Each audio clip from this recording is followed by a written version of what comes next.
이강윤의 오늘, 이제는 정가 산책으로 함께합니다.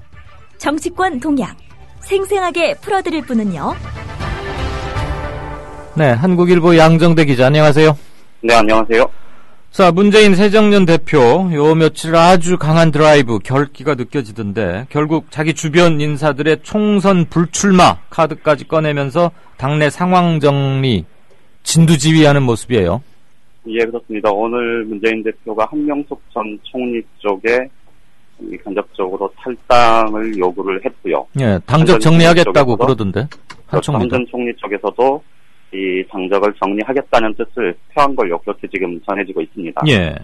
그리고 문재인 대표의 최측근으로 꼽히는 사람이 이제 이호철 전 청와대 법무비서관, 그리고 양정철 전 청와대 언론비서관인데, 이 두 사람과 함께 지금 문 대표 대표실에서 사실 문재인 대표의 일거수일투족에 이 직접 관여하는 사람으로 꼽히는 사람은 이제 바로 윤건영 보좌관인데요. 예. 이들 세 사람도 총선에 출마하지 않는 쪽으로 그렇게 지금 가닥이 잡혔다고 합니다. 거기다가 지금 문재인 대표 쪽에서 이 참여정부 당시에 이 구청장을 포함해서 이 지자체 장이나 또 뭐 이렇게 공직에 있었던 사람들 중에서 가급적 불출마를 이 유도하고 있는 그런 사례들이 굉장히 많다고 합니다. 그러니까 결국 지금 비주류 쪽에서 이 문재인 대표를 향해서 이 불신을 드러낸 것 중에 하나가 이 총선 공천 과정에서 비주류를 배제하고 이 친문 위주로 총선을 치르려는 것 아니냐, 뭐 이런 이제 이 우려를 해왔었고, 그런 부분들이 지금 문재인 대표에 대한 불신, 이런 걸로 지금 커져 있는 상황인데, 이런 부분들에 대해서 문재인 대표가 직접 나서서 이런 부분들을 불식시키고, 그와 동시에 이 총선이 임박해지면 임박해질수록 당내 상황을 이대로 방치했다가는 걷잡을 수 없겠다, 이런 판단을 한 것 같고요. 네. 그래서 그 부분을 좀 서둘러서 이 당내 상황을 정리하겠다, 지금 이런 생각을 갖고 있는 것 같습니다. 네.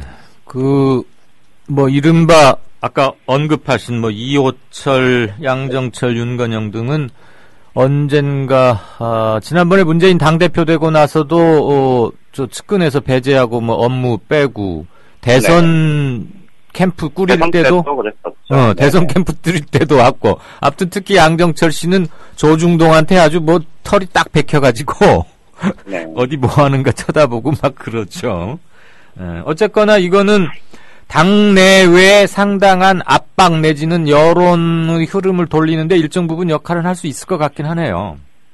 그럴 가능성이 꽤 있어 보입니다. 지금 오늘 문재인 대표가 이 안철수 의원의 탈당 문제에 대해서 굉장히 좀 뭐랄까요, 그 간곡한 호소를 좀 한 게 있고, 그런데 이제 그와 맞물려서 이 주변 측근들의 거취 문제에 대해서 이 나름의 단호한 입장을 정리를 한 게 지금 확인이 되고 있기 때문에 아무래도 문재인 대표가 향후 당내 상황을 정리하는 데 있어서 이 오늘이 좀 하나의 이 결정점이 될 가능성도 있어 보인다, 이렇게 말씀을 드리겠습니다. 예, 지금 어쨌거나 분당 내지는 탈당 이건 막아야 된다. 그 순간 수도권은 아주 전멸인다. 그러면 그 패배는 위기감이 굉장히 큰 거죠. 나간 사람들에게 돌아갈 수밖에 없을 테니까 경고 반절, 그 다음에 토닥거리는 거 반절해서 주저앉히는 이거에 뭐 조국 교수 등등등 당 안팎, 특히 여의도 밖에서 많이들 움직이던데, 문재인 대표도 아마 그 채널과 이렇게 뭐 튜닝이라 그러나 좀 보조를 맞추면서, 사실 이건 뭐 좀 하고 있다고 봐야 되겠죠. 뭐 나가는 순간 몇 명이 됐든 간에 안철수 의원이 나가서 천정배와 합치든 뭐 독자 뭘 하든 옛날 새정추처럼 하든 그건 바로 필패죠, 수도권. 그렇죠. 새정년에 지금 안철수 의원 쪽에서 오늘은 이 탈당 문제에 대해서 좀 더 고민하겠다는 취지의 얘기들이 나오기 시작하는데, 뭐 어제 그제 같이 말씀 나눴듯이 사실 안철수 의원이 지금 탈당을 결행을 했을 때 결국은 이게 호남당 당수가 되는 길 말고는 이 돌파구가 없을 텐데, 그렇게 되면 사실 뭐 자신이 얘기했던 새정치라는 그 명분 자체를 정면으로 뒤집는 거기 때문에 그렇죠. 본인의 결단이 쉽지는 않을 겁니다. 그게 이제 주변에서도 좀 그런 생각들을 할 수밖에 없을 거고요. 말씀드린 대로 오늘 지금 지지층을 중심으로 해서 수도권 의원들을 중심으로 해서 이 탈당이나 분당 뭐 이런 부분들에 대한 우려들이 굉장히 커지는 가운데 이 문재인 대표가 이 오늘 취한 조치 이런 것들이 맞물리면 적어도 좀 주말을 경과하면서 상황이 조금 일단 한숨 돌리는 그런 쪽으로 전개될 가능성도 좀 있어 보인다. 뭐 이렇게 말씀드릴 수 있겠습니다. 새정년에 비호남 출신 의원들 뭐 주로 이제 수도권 중부권 쪽 수도권 서울 경기 인천 쪽에 모두 64명인가 그렇더라고요. 제가 대충 헤아려 봤더니 네. 이 사람들 중에 만약에 일려 다야로 가면 지금 뭐 정의당 그건 뭐 어차피 상수인 거고 그렇게 되면은 반타작 3분의 1이나 돌아올까? 반타작도 쉽지 않죠. 그렇죠. 되면. 왜냐하면 네. 1000표 이내로 갈리는 데가 수두룩하게 나올 텐데 5%포인트 이내로 갈리는 경우가 굉장히 많기 때문에 그런 같은 경우는 더군다나 지금 박근혜 대통령이 저렇게 강력하게 드라이브를 걸면 그러게요. 여권 지지층은 대부분 투표한다 이렇게 봐도 무방하거든요. 결집 플러스 결국 투표라는 거는 선거날 투표소까지 가게 하는 그렇죠. 힘이잖아요. 그렇죠. 평소에 100번 여론조사 한 그거 도루묵 꽝이라고 그렇게 그러니까 믿을 거 없고 그 힘이 여권은 당연히 미치는 거고 지금의 야당은 후보들이 갈리면 단순히 지지층이 갈리는 것에서 그치는 게 아니고 투표 자체를 외면할 그렇지. 가능성이 굉장히 높기 때문에 네. 사실은 3분의 1도 살아 돌아오기 어렵다고 보는 게 사실 겁니다. 그럴 거예요. 이꼴저꼴 보기 싫다 그러면서 나 뭔 놈의 투표야 그러고 아예 집안에 있어버리거나 나가버리는 그렇죠. 사람들. 예. 그러니까 이 기권표가 확 늘어나는 게 그게 문제거든요. 표 분산도 분산이지만. 그런데 지금 새누리당은 선대본부장이 워낙 막강한 사람이 임명됐잖아요, 최근에.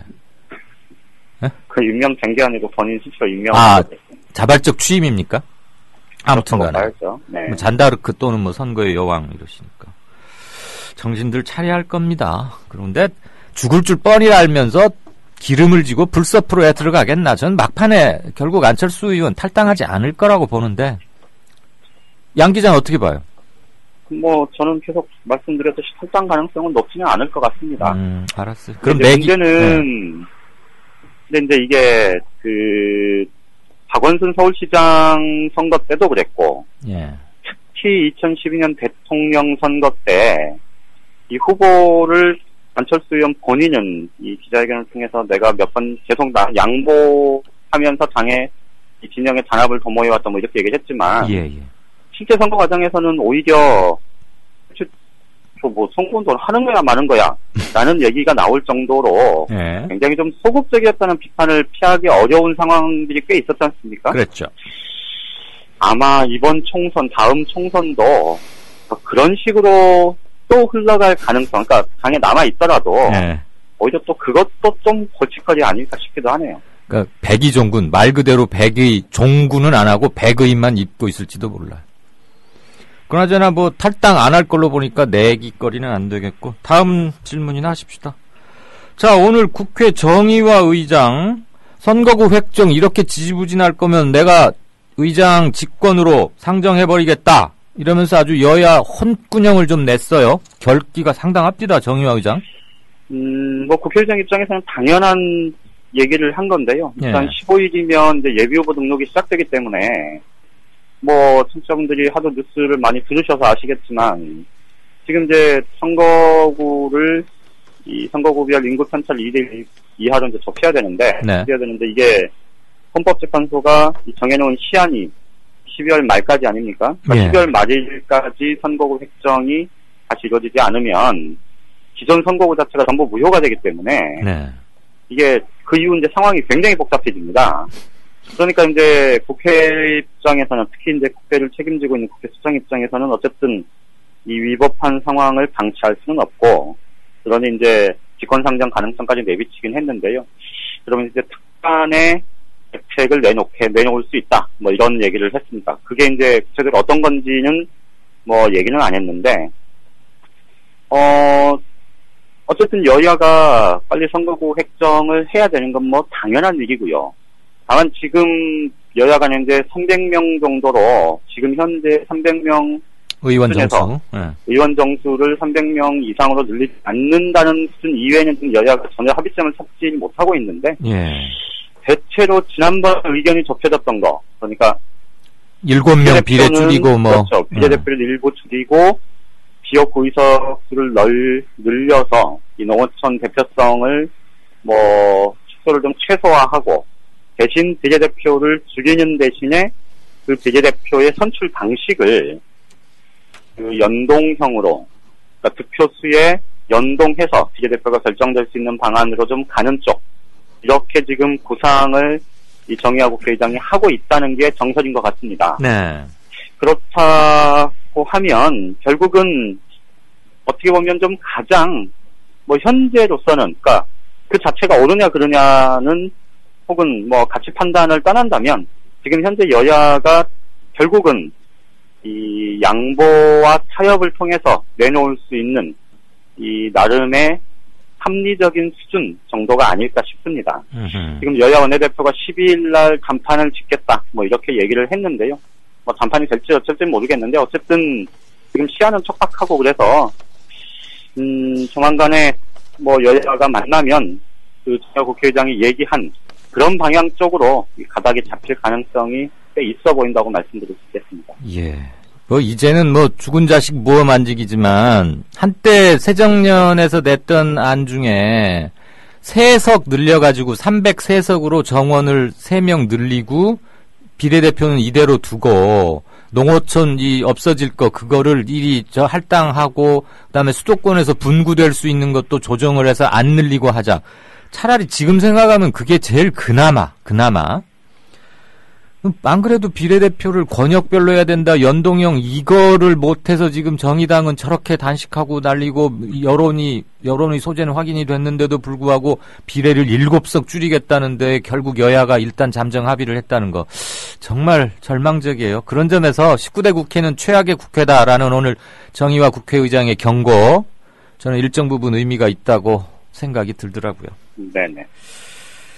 예, 제가 이런 말은 딱 마지막 날 말씀드려야 그럴 텐데 우리 양정대 기자가 이강윤의 오늘과 1년 벌써 6개월 그 전부터 해오셨죠. 우리 양 기자는 여기에 예. 제가 방송하기 전부터 그러니까 국민TV에 양 기자가 방송을 하기 시작한 건 최소한 뭐 2년 가까이 될 테고 이 시어머니 이강윤하고 정가산책 데이트를 시작한 게 1년 8개월이 돼가는데 북경 특파원으로 부임을 명받아서 회사 한국일보에서요. 그래서 내년 초에 부임을 하게 됩니다. 그래서 현재는 정치부를 떠나서 국제부에 가 있거든요.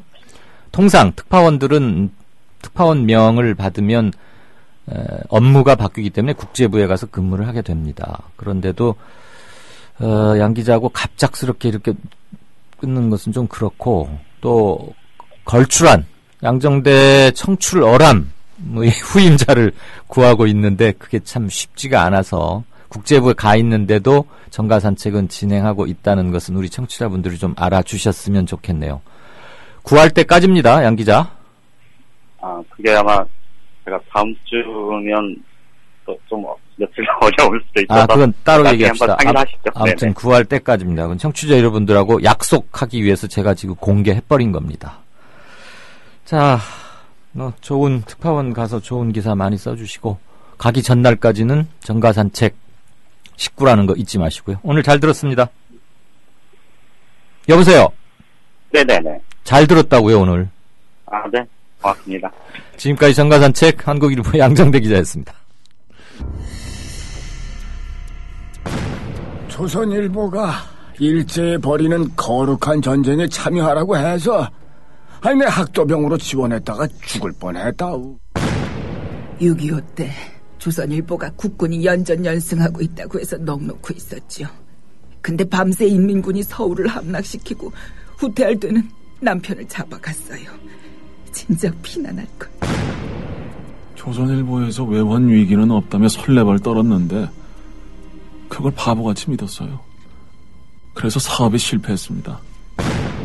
TV조선에서 황선 신은미가 북한을 지상 낙원이라고 했다는 보도를 보고 폭탄을 던졌어요. TV조선이 거짓 보도를 한 건데.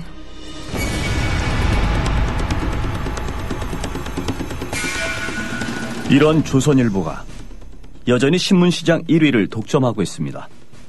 조선일보 같은 족벌신문, 수구 기득권 세력의 대변 매체에 집중된 언론 권력을 시민에게 돌려주자는 운동. 이게 바로 미디어 협동조합 운동입니다. 조합원이 아니신가요? 서둘러 가입해주세요. 조합원이신데 조합비를 아직 못 내고 계신가요? 서둘러 자동납부 신청을 해주세요. 인터넷 국민.tv 또는 서울전화 3144-0933, 3144-7737로 하시면 됩니다. 월간 다운로드 수 1000만, 팟캐스트계의 에이스, 국민 라디오가 광고주를 찾습니다. 직접 찾아서 선택해 듣는 방송, 청취 몰입도가 높은 방송, 지상파 케이블 광고와 차원이 다릅니다. 부담 없는 가격, 소비자의 열띤 반응, 전혀 다른 광고의 블루오션을 경험해 보십시오. 국민라디오 @gmail.com으로 문의해 주시면 상세히 안내해 드리겠습니다.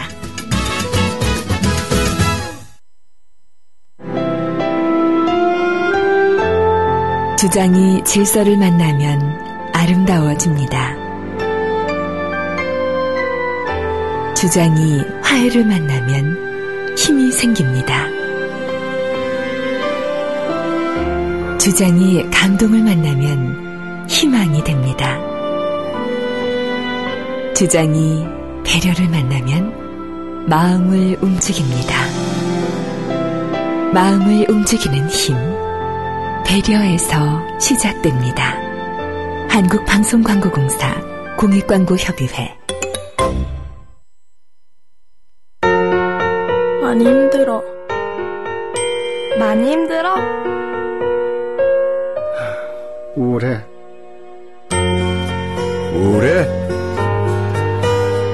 고민 있어요. 고민 있어요? 사랑의 물음표를 붙여주세요. 관심의 물음표를 붙여주세요.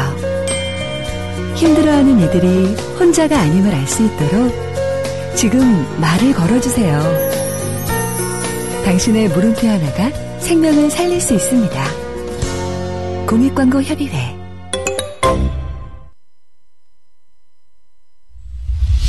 지금 여러분께서는 정치평론가 이강윤이 진행하는 이강윤의 오늘을 듣고 계십니다. 이강윤의 오늘은 팟캐스트 포털 팟빵에서 다시 들으실 수 있습니다. 의견과 건의가 있으시면 게시판에 남겨주세요.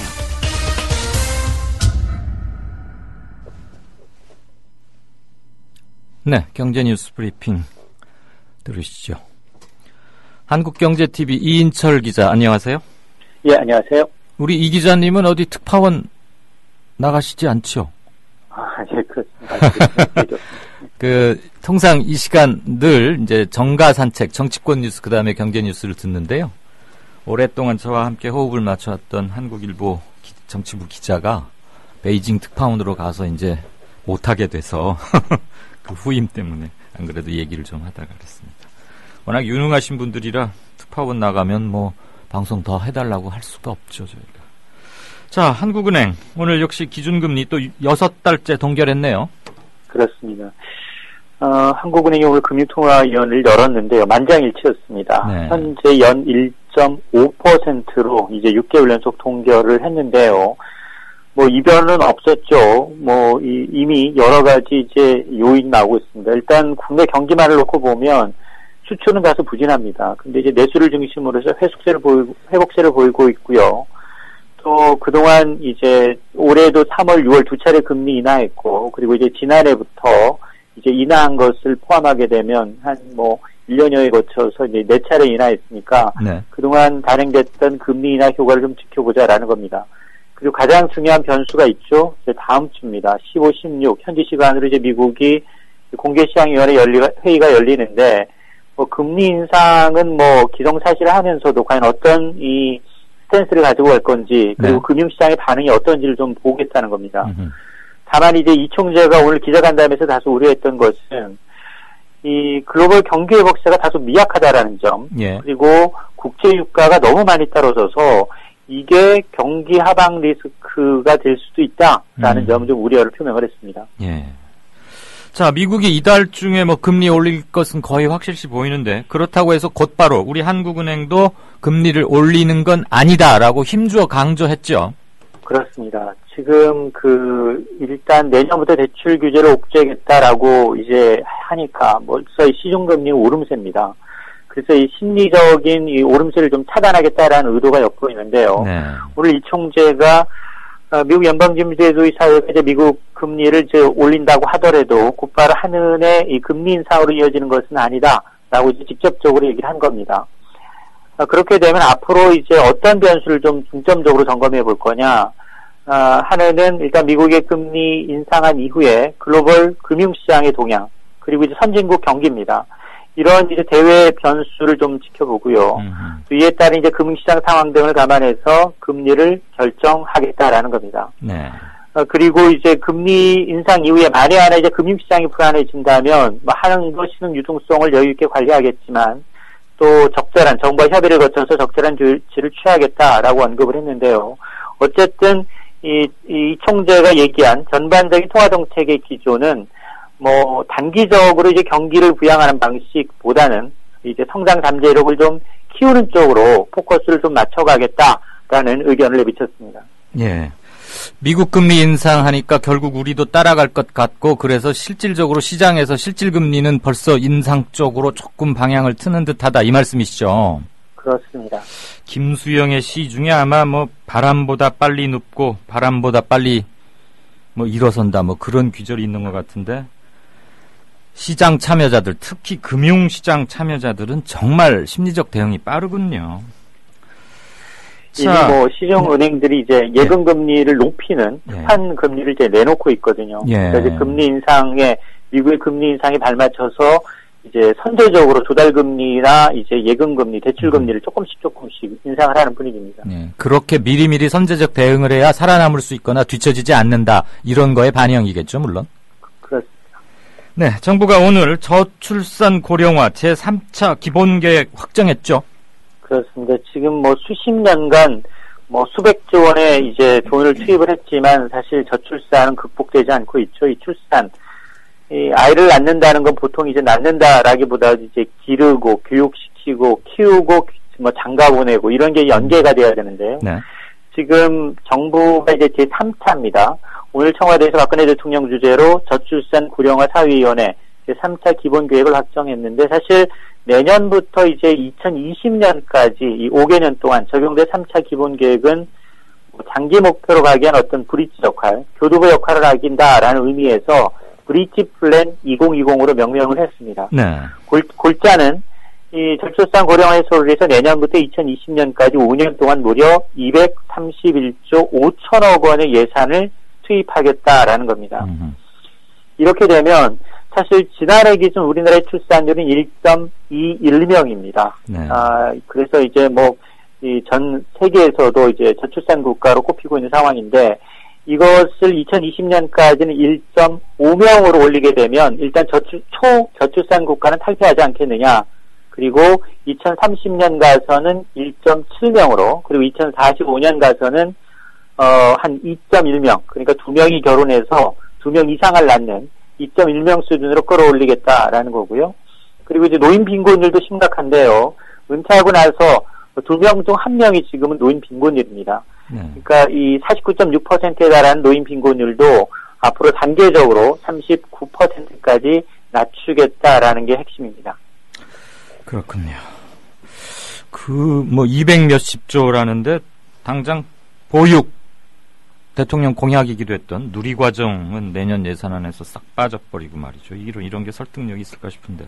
어쨌거나 이번 대책 3차 기본계획의 핵심은 늦게 결혼하는 만혼, 이거를 막는 데 주력하겠다는 거죠?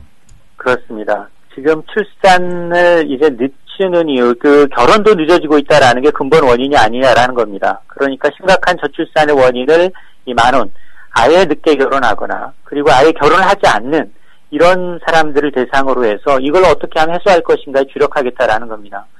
이렇게 되면 일단 이 젊은 사람들 안정적인 일자리를 주겠다라는 것, 그리고 주택을 좀 공급을 늘리겠다라는 것.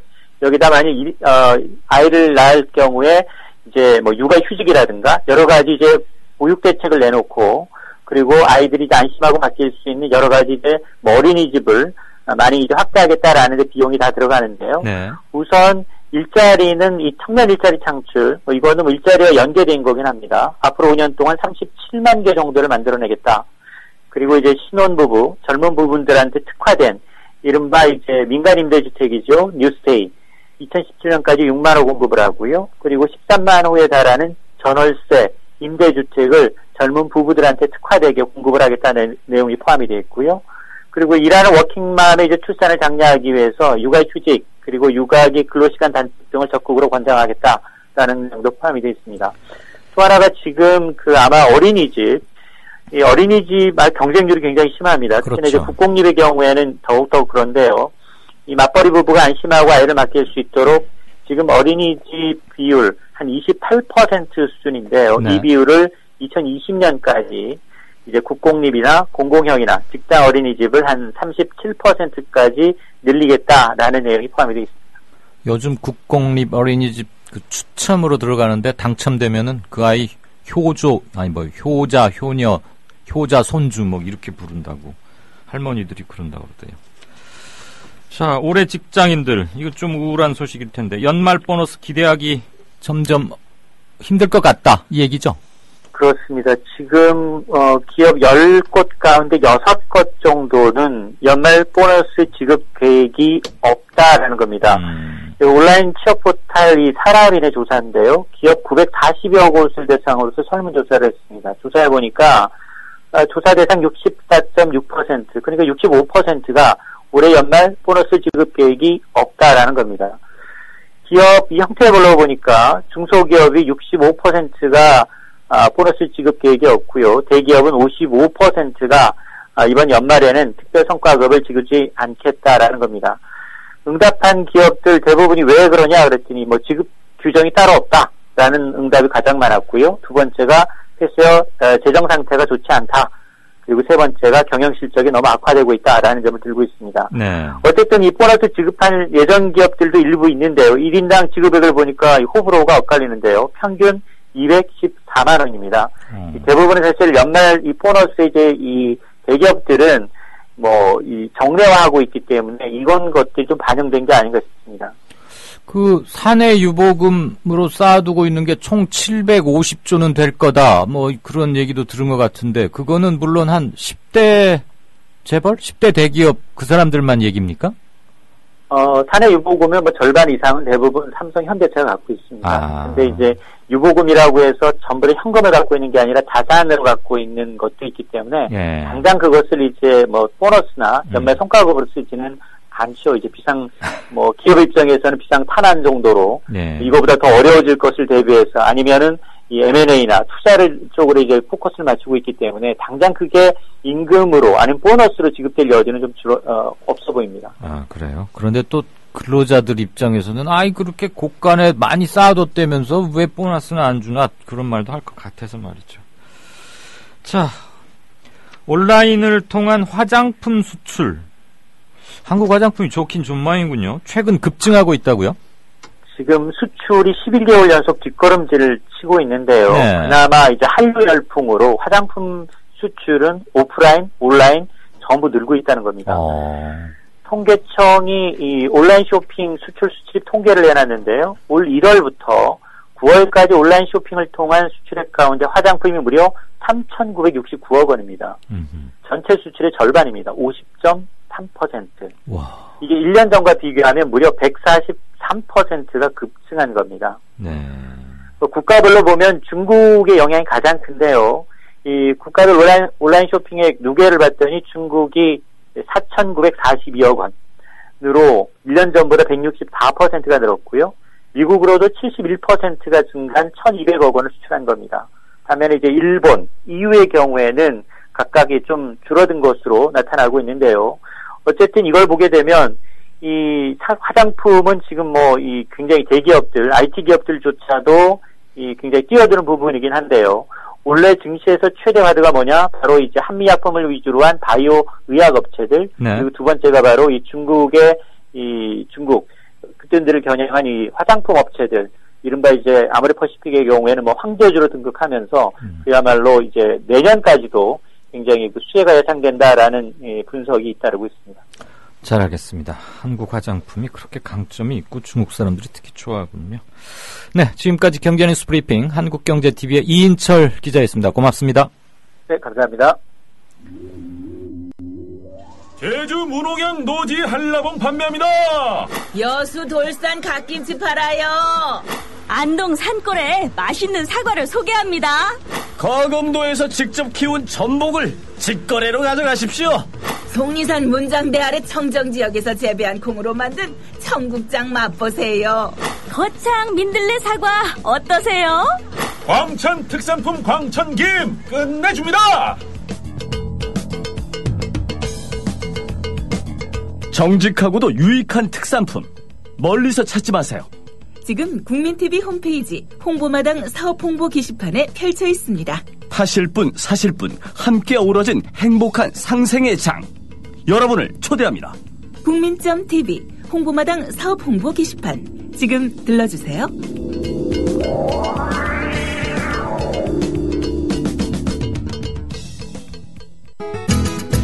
월간 다운로드 수 1000만 팟캐스트계의 에이스 국민 라디오가 광고주를 찾습니다.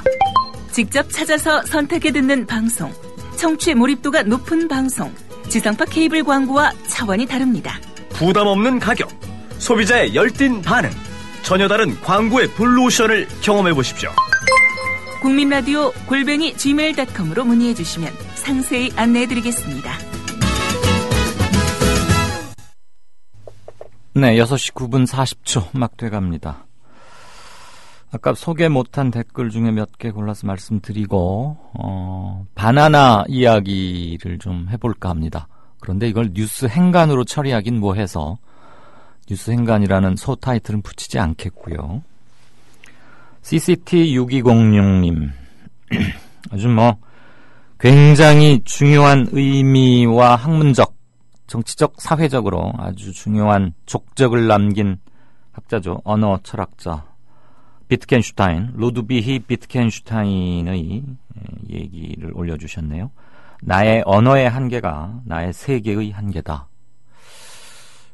이 짧은 한 센텐스로 뭘 다 응축할 수야 있겠습니까마는 두고두고 생각해볼 대명제가 아닌가 싶습니다. 고맙습니다. 비트겐슈타인 사진을 제가 보니까 오늘 처음 보는 것 같아요. 이분 책은 갖고 있는데 그 책에서도 사진은 못 본 것 같은데 좀 예리하게 생겼군요. 네. 양정대 기자 이렇게 해서 축하도 하고 아쉽다는 말씀들도 주셨고 여론조사 아까 제가 오프닝에서 언급한 그 여론조사와 흡사한 것들 윙스님께서 올려주셨습니다. 왜 새누리당 지지자들은 문재인 대표의 사퇴를 그렇게 많이 원하는지 여론조사 응답에서 말이죠. 그것의 의미를 좀 새겨봐라 이런 얘기 주셨고요.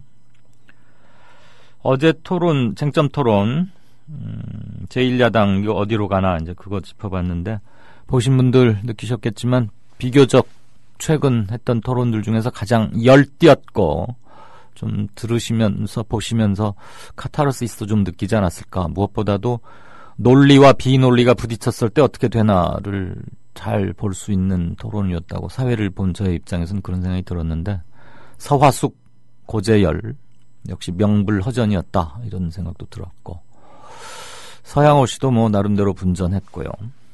이거 들으면 또 서운해하실지 모르겠네요. 어쨌거나 희망사리님께서 어제 정책 토론이 아니고 쟁점 토론입니다. 희망사리님 쟁점 토론 잘 들었습니다. 긴장감도 넘치고 좋았습니다. 다만 아는 사람만 보게 되니까 홍보가 좀 아쉽네요.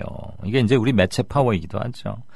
정 안 되면 이강윤의 오늘의 음성 파일로 첨부해서 올려주세요. 팟빵 순위가 그래도 가장 높은 편이니까요. 예, 주말에 올릴까 생각 중입니다. 한두 번 올려봤습니다. 주말에 팟캐스트계의 사찰 음식 이강윤의 오늘 와, 사찰 음식이니까 인기가 없을 수밖에 없겠네요. 라인나인님. 9595쇼 팬들이 이렇게 많을 줄 저는 알았습니다. 자, 오늘은 바나나 이야기 해볼까 합니다. 미리 말씀드리자면 환경운동가 최열 씨의 우리 환경 이야기라는 책을 제가 읽다가 이런 게 있었구나. 제가 너무 늦게 읽었는데요. 거기에서 그냥 거의 그걸 읽고 지금 따왔다고 보면 됩니다. 그러니까 최열 씨의 이 책을 읽으시거나 바나나 이야기를 아시는 분은 지금 작별하고 다른 일 하시는 게 좋겠죠. 들으신 얘기 2번 들으실 필요는 없을 것 같고요. 언젠가 말이에요. 제가 50대 초중반 중간쯤인데 저 어렸을 때 윤택하지 못하게 커서 그런지는 몰라도 아무튼 바나나는 구경만 하는 거였고 제 소원이 비슷했을 것 같은데 어디 하얀 시트가 있는 병원에 입원해서 바나나 한번 까먹어봤으면 이랬어요. 얼마나 철이 없습니까? 그리고 바나나라는 게 얼마나 상상 속에 그냥 머릿속에만 있는 과일이었으니까 그랬겠어요. 그런데 경험들 하신 분도 계시겠지만 80년대 후반 언젠가부터 갑자기 바나나가 물밀듯이 들어오고 값도 싸지고 그래서 심지어 백화점 지하 식품 코너 이런 데서만 팔 것 같았던 바나나가 급기야는 시장 길거리에 리어카로까지 나오게 됐습니다. 거기에는 되게 선키스트 이런 짝딱지도 붙어 있고 필리핀 이런 것도 붙어 있고 그랬죠. 값이 싸졌어요. 왜 그랬는지가 이제 나옵니다. 일본, 우리처럼 역시 바나나의 주요 수입국이었습니다. 그런데 한 필리핀 여성이 일본 소비자 단체에 보낸 편지 한 통 때문에 일본에서 커다란 파문이 일어났고 근데 그 편지를 보낸 여자는 바나나 농장에서 일하는 필리핀 여인 농민이었습니다. 편지 내용은 당신네 나라 일본에서 먹는 바나나가 어떻게 생산되는지 아느냐. 그 과정에서 필리핀 농민들이 얼마나 고통받고 있는지 알고는 있는가. 이렇게 시작했습니다. 원래 필리핀에서 생산되던 토종 필리핀 바나나는 크기가 작았는데 그렇지만 맛은 좋았답니다. 왜 요즘도 마트 같은 데 가보면 왜 조막손처럼 작은데 그런 거 있잖아요. 그런데 미국의 과일 다국적 기업이 필리핀에 진출하면서 이제 미국 바나나는 굉장히 큰 거죠. 지금 우리가 익히 보고 있는. 굉장히 큰 바나나가 열리는 미국 개량종을 필리핀에다 대대적으로 심었답니다. 필리핀은 땅값도 싸고 직원들 그 노임, 임금도 싸니까 이제 필리핀으로 가서 재배를 시작한 거죠. 이렇게 남은 나라까지 가서 대량 생산으로 전 세계 물건 가격을 막 쥐고 흔들면서 마음대로 하는 이런 기업을 다국적 기업이라고 하는 건 많이들 아실 거고요. 대표적인 과일 다국적 기업이 미국의 델몬트, 선키스트, 이제 일본의 스미토모 이런 게 있답니다. 이제 미국이 진출해서 필리핀에 진출해서 만든 농장에 고용된 필리핀 농민들은 도시락을 2개씩 싸들고 다니면서 아침부터 밤 늦게까지 일했어요. 마치 우리 초기에 멕시코나 이런 데로 애니깽 그러면서 이민 갔던 옥수수 사탕수수 농장의 이민자들 생각하시면 비슷할 겁니다. 그런데 문제가 생겼어요. 미국의 개량종 바나나가 필리핀 기후나 풍토에 잘 안 맞았던 겁니다. 게다가 벌레에 또 약해가지고 막 벌레들이 온통 막 먹어버려서 상품성이 확 떨어지는 거예요. 그러니까 미국의 이 다국적 기업들, 델몬트, 선키스트 이런 데서 안 되겠다. 공중에서 농약을 그냥 무차별 대량 마치 융단 폭격하듯이 막 살포를 한 겁니다. 그런데 공중에서 비행기로 뿌리다 보면 벌레가 집중적으로 생긴 곳을 잘 알 수가 없잖아요. 그러니까 필리핀 농민들한테 어떻게 시킨 줄 압니까? 특히 벌레가 많이 모여 있거나 거기가 벌레들 집약된 곳 이런데 고기 서서 이렇게 빨간색이나 무슨 깃발을 흔들으라고 했답니다. 위에서 잘 보이라고. 그럼 거기다가 또 농약을 집중적으로 뿌렸겠죠? 그러면 그 농약이 바나나에만 묻겠어요? 사람한테도 당연히 살포되겠죠. 그건 너무 뻔하는 거 아닙니까? 위에서 비 오면 비 맞는 거야 당연한 거니까. 그러니까 이제 농민들이 농약에 중독돼서 막 쓰러지고 심지어 죽어가는 농민도 나오기 시작했어요. 농민들이 죽어가니까 누가 그 일을 하려고 하겠어요? 민심은 흉흉해지고 당연히 그랬겠죠. 그러니까 미국 이 다국적 기업들이 무슨 짓을 하느냐, 뭘 생각해냈느냐, 뭘 것 같습니까? 그 농약에 특별히 저항력이 강한 혈액형을 알아봤대요. 그랬더니 O형들이 비교적 잘 견뎠답니다. 야, 이거 완전히 생체 실험 아닙니까? 그래가지고 농민들 중에서 O형 혈액형을 가진 사람들만 골라갖고 너 여기 서서 깃발 뿌려. 우리는 농약 살포할 테니까. 이렇게 해서 계속 한 겁니다. 참. 근데 편지에 이런 것들이 쓰여 있었어요. 그러니까 일본이 뭐 발칵 뒤집혀졌죠. 주로 이제 여성단체나 소비자단체 위주로 불매운동 벌이는 것은 물론이고, 그게 그 필리핀에서 농약 때문에 죽어가는 그 노동자들의 비참한 삶을 동정하는 거이기도 했지만, 아, 우리나라에 수입되는 필리핀 바나나가 실은 농약 덩어리였단 말이야? 그래서 일본에서 바나나 소비량이 급감합니다. 확 줄여버려요. 아무도 안 사가요. 그러지 않겠어요? 그러니까, 근데 그 일이 언제 일어났냐? 공교롭게도 제가 아까 처음에 말씀드렸던 80년대 후반 언젠가 갑자기 우리 바나나가 막 물밀듯이 넘쳐나기 시작하잖아요. 그게 일본에서 대대적인 불매운동이 벌어진 직후입니다. 그러니까 일본에서 주로 소비되던 것들이 일본 시장이 막히니까 한국으로 들어왔던 겁니다.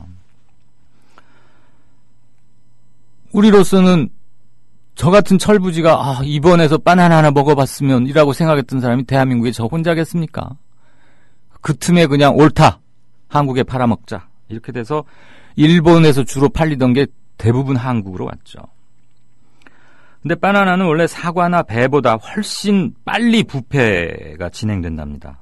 그리고 완전히 익은 것을 따면 운반 도중에 상하게 되니까, 그래서 파란 바나나 상태, 파란 상태에서 따가지고 성장을 억제시키는 농약을 푼 물에 일단 바나나를 푹 담궈놓은 다음에 그걸 꺼내서 선풍기에 말려가지고 포장해서 수출을 한답니다. 이때 바나나에 뿌리는 농약이 데믹이라는 건데 이게 기형아 출산의 원인이 된다고 하네요. 이건 의학적으로 확인이 된 거랍니다. 그러면 농약을 그렇게 빨리 익지 말라고 데믹에 한번 목욕 샤워만 시키느냐? 거기서 그치지 않고 바나나가 일단 우리나라에 도착하잖아요. 도착할 때는 이제 아직 파란 상태죠. 농약을 해놨으니까. 그럼 도착해서는 빨리 익으라고 노란색이어야지 좀 팔릴 거 아니에요. 누가 시퍼런 거 잘 살려고 하겠어요. 그래서 이번에는 빨리 익으라고 카바이트를 뿌린답니다. 이게 참 못할 짓이죠. 배로 싣고 오는 동안에는 숙성이 진행되지 말라고 억제제를 뿌리고 와서는 빨리 익으라고 촉진제를 뿌립니다. 근데 우리는 80년대 후반 90년대 초반 바나나가 막 넘쳐나기 시작하니까 그동안 못 먹었던 포원이라도 풀려는 듯이 특히 병문안 갈 때 이거 들고 가야 됐습니다. 이거. 그래가지고 뭐 환자 병문안, 그 다음에 애들 바나나 사주고, 그게 마치 영양식이나 주요한 간식처럼 막 그랬던 거죠. 바나나가 농약투성이라는 거 알려진 것은 그로부터도 한참 지났어요. 근데 제가 답답한 건 최열 씨의 이 책을 읽다가, 아니 이렇게 정보 공유가 중요하구나. 일본에서는 그 필리핀 여성 농민의 편지 한 통 때문에 소비자단체가 뒤집어지고 해가지고 전 국민이 그렇게 즐겨 먹던 바나나가 어느 날 그냥 뚝 끊겨버렸는데, 일본하고 우리하고 비행기로 2시간밖에 안 되는데 우리는 옳았구나 하고 이게 웬일이야 그러면서 어마어마하게 사 먹기 시작했잖아요. 바나나는 들여오고 바나나에 관한 그 중요한 정보는 안 들어왔던 겁니다. 2시간밖에 안 걸리는 일본인데 왜 그랬을까요? 인터넷이 없어서요? 아닐 겁니다. 그럴 리가 있습니까? 특파원들은 뭐 했습니까? 일본에 바나나 이 난리가 났으면 일본에 가 있는 그 수많은 조중동을 위시한 신문방송 기자들 그거 봤을 거 아니에요. 그럼 썼어야죠. 일본 이래서 안 먹고 있다. 지금 한국에 막 바나나 넘쳐나는데 잘 알아라. 근데 뭐 했어요? 게다가 그 수입업자가 뭐 로비를 했을 가능성도 있고, 일단 돈은 벌어야겠으니까 정보는 물론 적극적으로 차단했겠지만, 그렇다고 업자는 자기 이익을 위해서 정보를 차단한다고 해서 관료들, 뭐 식품의약품안정처, 뭐 FDA, 우리 KFDA 이런 거 있잖아요. 그 다음에 필리핀에 있는 우리 대사관, 그 하는 일이 뭡니까? 필리핀에서 공중살포 농약 때문에 필리핀 농민들이 죽어갔다. 근데 그게 바나나다. 그럼 본국에 보고를 했어야 되고, 정부는 국민들한테 알려서 안 먹게 해야 되는 게 의무 아닙니까? 정부 사람들도 의무 방기했고 감시해야 할 언론도 안 했고, 농약 덩어리를 글쎄 병문안 가는 필수품으로 여겼으니 이게 어떻게 되겠습니까? 제가 참 게으른 독자여가지고 최열 씨의 우리 환경 이야기 이걸 뒤늦게 알게 됐는데 너무나 깜짝 놀랐어요. 그러면서 우리가 참 바보처럼 그동안 이 농약 덩어리를 좋다고 사먹고 있었구나. 다 언론이건 정부건 공무원들이건 정부 공무원들 할 일을 안 해서 이랬던 거구나. 너무 창피하잖아요. 이걸 뭐 행간으로 처리하긴 뭐 해가지고요. 네. 바나나 이제 어떻게 해야 되는지 아시겠죠? 이강윤의 오늘이 준비한 12월 10일 순서는 여기까지입니다. 들어주셔서 대단히 감사하고요. 내일 금요일 5시에 다시 뵙겠습니다. 오늘 루이 암스트롱의 What a Wonderful World 아시죠? 걸걸한 그 특유의 허스키라고 해야 됩니까? 그거 들으면서 작별하겠습니다. 들어주셔서 대단히 감사합니다. I see trees of green, red roses too. I see them bloom for me and you.